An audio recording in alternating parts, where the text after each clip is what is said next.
Since we're little, we have all been taught that we breathe in oxygen and breathe out carbon dioxide. But have you ever stopped and wondered why our body even needs oxygen?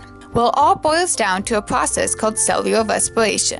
This process is going on in every single cell in your body right now. It is how your body transforms sugar and oxygen into energy it can use in the form of a molecule called adenosine triphosphate, or ATP. To give a very simplified explanation, cellular respiration has 3 basic steps: glycolysis, the Krebs cycle, and the electron transport chain. Glycolysis is the breaking down of a 6-carbon molecule glucose, sugar, into 2 smaller 3-carbon molecules called pyruvic acid. The process requires some ATP to take place, but it produces a net total of 2 molecules of ATP and 2 energy-rich electron-carrier molecules called NADH. Think of NADH molecules like batteries. They store energy and carry it to someplace else to be used. The next step is the Krebs cycle. Both the Krebs cycle and the electron transport chain, which we'll get to in a bit, take place inside the mitochondria, the powerhouse of the cell. They also both require oxygen. Yes, that same oxygen that we inhale.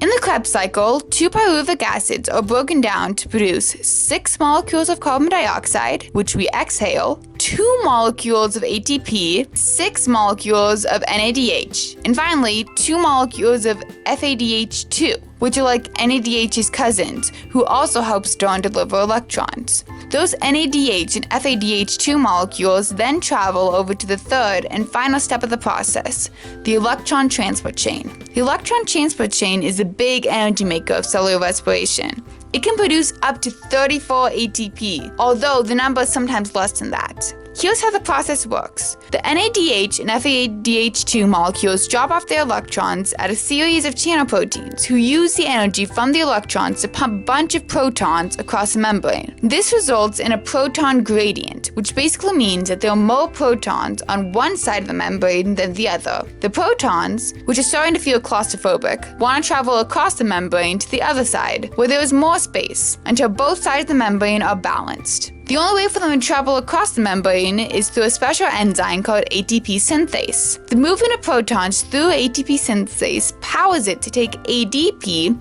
and a phosphorus molecule to form ATP. Old buddy oxygen picks up the electrons at the end of the chain in order to keep the flow going and forms H2O, or water. In summary, our body takes 1 molecule of sugar and 6 molecules of oxygen to form 6 carbon dioxides, 6 water molecules, and 38 molecules of ATP, 2 from glycolysis, 2 from the Krebs cycle, and 34 from the electron transport chain.